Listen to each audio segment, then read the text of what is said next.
उक़दतम मिन लिसानी यफ़क़हू क़ौली रब्बि ज़िदनी इल्मा।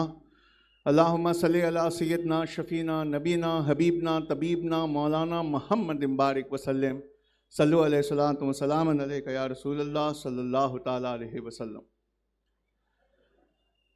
देखिए, मैं अक्सर एक जुमला कहता हूँ कि कौमें तब उठती हैं जब उसके बहुत सारे अफराद अपनी हैसियत से ऊंचा उठकर कुछ पाने की कोशिश करते हैं।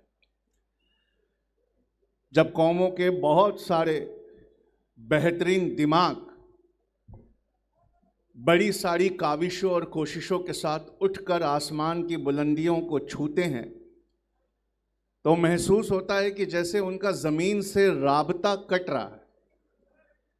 जब वो ऊंचा उठने लगते हैं, उनके कारोबार या उनकी सर्विसेज में उनकी तरक्की होने लगती है, तब वो लौटकर अपनी कौमों की तरफ वापस नहीं आते, बल्कि अपने बीवी बच्चों के साथ कहीं जाकर सेटल हो जाते। पर भटकल में आकर मेरे दिल को जो सुकून और तसल्ली हुई है कि अल्लाह ने इस शहर में जिसको भी कामयाबी दी, उसने अपने जड़ों का ख्याल रखा है। आसमान की बुलंदियों पे उठने वाले इतनी कंट्रीज़ में फैले हुए भटकल के लोग लौटकर कई बार साल में आकर अपनी नन्ही कलियों को संवारने और निखारने के लिए ऐसे प्रोग्राम करते हैं। ये राबता सिर्फ पिछली नस्ल का इस नस्ल के साथ नहीं है। ये राबता भटकल में मैं देख रहा हूं कि दिल और दिमाग दोनों की तालीम का भी है। मैंने दुनिया के सबसे पढ़े लिखे लोगों को इजराइल में देखा है, जिन्होंने दिमाग की पढ़ाई में दुनिया के हर शोबे में झंडे गाड़ दिए, लेकिन उनका दिल से राबता टूट गया है। उनके यहाँ अब दिल की पढ़ाई नहीं होती है। इसलिए मैंने इजराइल में देखा कि वो मासूम बच्चे और मासूम औरतों पे जुल्म करते हैं। ये राबता जो भटकल में मैं देख कर जा रहा हूँ, मेरे दिल को बहुत बड़ा कर रहा है कि यहाँ बच्चियाँ 99.33% ले रही हैं, और वो बच्चियाँ जो फसी इंग्लिश में बात कर रही हैं, वो इसी भटकल में अपने खिताब को अल्लाह और उसके रसूल के नाम से शुरू कर रही। वो बच्चियां जो इस वक्त गोल्ड मेडल हासिल कर रही हैं, जिनकी आवाज़ों में इतना कॉन्फिडेंस है, लेकिन अपने कल्चर, अपनी शरीयत, अपने दीन, अपने इस्लाम से भी उनका राबता नहीं टूटा है। आज मैं स्टेज पर बैठा था तो इन बच्चियों की आवाज़ें सुनकर मुझे अल्लाह के रसूल सल्लल्लाहु अलैहि वसल्लम की वो सीरत का हिस्सा याद आ रहा था। हम सब जानते हैं कि इकरा हमारे आका पर आई पहली आयत थी, लेकिन जिसने अपने घर को उस इकरा फैलाने वाली जगह बना दिया, जिसने अपने घर को इस्लाम की पहली यूनिवर्सिटी बना दिया, वो हमारी माँ हजरत खदीजा रजी अल्लाह ताला अन्हा थी। अल्लाह के रसूल सल्लल्लाहु अलैहि वसल्लम उनके दीन और उनके इस्लाम को दुनिया के हर कोने में अगर आज महसूस किया जाता है, माना जाता है, तो याद रखिए कि उसके लिए अपनी दौलत को वक्फ करने वाली हमारी माँ हजरत खदीजा थी, जिन्होंने अपनी ज़िंदगी की सारी दौलत उस इस्लाम और उस पैगंबर के दीन को उसत देने में, ऊंचाई देने में लगा दी। हमारी एक अम्मी हजरत आयशा थी, जिन्होंने 2000 से ज़्यादा हदीसों को रिवायत किया है। आज बच्चियों को मिल रहे इनाम को देखकर मैं सोच रहा था, या खुदा, जैसे इस्लाम के इंतज़ाम में सबसे पहले हमारी घर की औरतों का हाथ था, भटकल की सबसे बड़ी कामयाबी मैं ये देख रहा हूँ कि आज हमारी बच्चियाँ जो हैं वो इतने सारे अवार्ड हासिल कर रही हैं। मुझे हज़रत हफ्सा रज़ी अल्लाह ताला अन्हा का वो कमरा याद आया जिसमें कुरान पाक के पहले नुस्खे को रखा गया था, ताकि आपकी देख रेख में कुरान को जब जमा कर लिया गया तो आप देख सकें कि ये किस कदर सही से उसकी तरतीब दी गई है। मुसलमानों, मैं महसूस कर रहा हूँ उस इनकलाब को जो बहुत जल्द भटकल की सरजमीन पे आने वाला है। मैं जहाँ तकरीर करने जाता हूँ लोगों को आईना दिखाने के लिए मशहूर हूँ, लेकिन मैंने सुना है कि आपके शहर में शादियों पर कोई फिजूल खर्ची नहीं होती है। मैंने सुना है कि आपकी शादियाँ बहुत सादा होती हैं। मैं जहाँ भी नॉर्थ इंडिया में जाता हूँ वहाँ महसूस करता हूँ कि लोगों ने इस शेर को अपनी ज़िंदगी में उतार लिया है कि बर्क गिरी गिरा करे, आग लगी लगा करे, जिसका चमन में कुछ ना हो फिक्रे चमन वो क्या करे। लेकिन मैंने आज अबू धाबी से लेके ओमान से लेके कतर से, सऊदी अरब से, दुबई से कितने लोगों से मुलाकात की जो अपने इस चमन को सींचने वापस लौट कर आए। मुझे जब मुनीरी साहब ने बुलाया तो मैंने कहा, हुजूर मेरी बातें लोग आसानी से नहीं समझते। आर्टिफिशियल इंटेलिजेंस AI के इस ज़माने में हमें पढ़ाई कैसी करनी है, कारोबार कैसे खोलने हैं, मैं इस पर बात करता हूँ। उन्होंने कहा, सर हम निहायत दीन के मानने वाले लोग हैं, लेकिन साइंस और टेक्नोलॉजी से इस राबता का राबता अभी तक नहीं टूटा है। हम चाहे अपने रसूल पर जान देने वाले हैं, लेकिन नए ज़माने में बिजनेस की जो सरगोशियां हैं उससे भी हमारा राबता नहीं टूटा है। मुझे आज यहाँ जो खड़ा किया गया है वो इसीलिए कि मैं आपको ये बता सकूं कि आने वाले ज़माने में कैसे करियर होंगे, कैसे बिजनेसेस होंगे, कैसे ये दुनिया करवट लेगी, हमें और हमारे बच्चों को क्या पढ़ना चाहिए। तो मैं अगर आपसे एक बात कहूं कि भटकल के दो चीफ काजी आज हमारे स्टेज पर जीनत रखते हैं। इन्होंने इस्लाम की हर किताब पढ़ी होगी, लेकिन आर्टिफिशियल इंटेलिजेंस ने न सिर्फ इस्लाम की, बल्कि क्रिश्चियनिटी की, बल्कि हिंदुइज्म की, बल्कि सिखिज्म की, दुनिया की हर किताब आर्टिफिशियल इंटेलिजेंस ने पढ़ी है। मैं भटकल पहली बार आया, लेकिन भटकल के बारे में जब मैंने AI से पूछा, उसने पूरी दुनिया में भटकल में के लोगों ने जहां जो भी पाया है, जो भी अचीव किया है, उसने एक लिस्ट बनाकर मुझे फ्यू सेकंड्स में मेरे हाथ में दे दी। AI के इस जमाने में कुरान की तफसीर यहां अभी तक मदरसों में पढ़ाई जाती है, पर बची हुई दुनिया में लोग आयतों की तफसीर अब AI से पूछ रहे हैं। मतलब जिस काम के लिए हमारे इमाम हुआ करते थे, वो इमामत और क़यादत आने वाले ज़माने की, वो आर्टिफिशियल इंटेलिजेंस कर रहा है। अगर AI की इस दुनिया में हमने अपने बुज़ुर्गों से और अपनी किताबों से राबता नहीं रखा, जो ये राबता एजुकेशनल सोसाइटी हमें सिखाती है, तो हो सकता है कि वो हमें गाइड करते करते न जाने कब गुमराह कर दे। मैं आपको एक बहुत गहरी बात बताऊं, कुरान पाक में एक बहुत अच्छी आयत है जो आपने और मैंने हमेशा सुनी है। अल्लाह रब्बुल इज़्ज़त सूरे आले इमरान में फरमाता है, आयत नंबर 139, कि तुम गमज़दा ना होना, तुम मायूस ना होना, ये तुम ही हो जो सारी दुनिया पर गालिब आओगे। अगर तुम पर कोई मुसीबत गुजर रही है तो याद रखो सेम जख्म, ऐसी ही मुसीबत उन पर गुजर चुकी है, और अल्लाह ये उतार और चढ़ाव के दिन कौमों के दरमियान घुमाता है ताकि असली ईमान वालों की शिनाख्त हो सके। जब मैंने इस आयत पे गौर किया तो मुझे ये आयत बहुत चुभ गई कि जो अगर तुम पर कोई मुसीबत आई है तो याद रखो सेम मुसीबत इससे पहले उन पर गुजर चुकी है, और ये उतार और चढ़ाव के दिन हैं जो अल्लाह कौमों के दरमियान घुमाता है। मैं जिस व्हाट्सएप ग्रुप को खोलता, वहाँ लोग हमारी कौम के जीनोसाइड पर एक दूसरे से चर्चा कर रहे होते, इस कौम को मिटाने के जो मंसूबे हैं उस पर एनालिसिस कर रहे होते। तो मैंने देखा कि क्या ऐसी कोई कौमें हैं जिनका जीनोसाइड हो चुका है। मैंने ये पाया कि वो कौमें आज पूरी दुनिया पर राज करती हैं। एक हम सब जानते हैं, इजराइल और यहूदियों का जीनोसाइड हिटलर ने किया, लेकिन दूसरा शायद आप नहीं जानते होंगे, चाइना का जीनोसाइड चाइना से 10 टाइम्स स्मॉलर जापान ने किया था। पर आज दुनिया में कहीं भी जाइए, चाइना के किसी न किसी प्रोडक्ट के बिना आप अपनी जिंदगी नहीं चला सकते।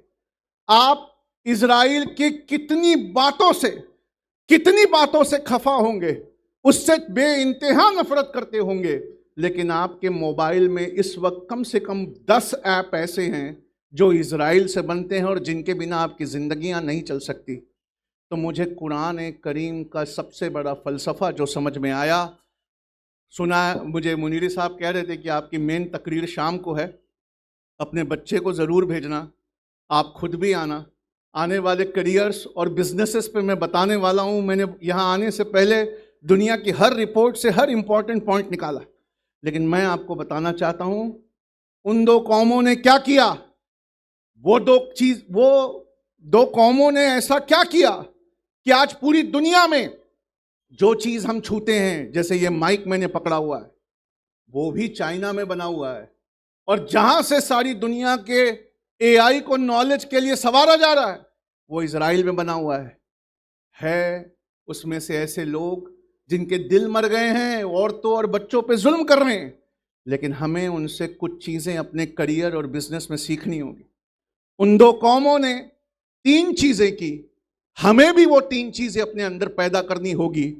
और मैं अपनी आंखों से बता रहा हूं मुनीरी साहब, मुझे लगता है कि भटकल में सबसे पहले वो 3 चीजें पैदा हो सकती है।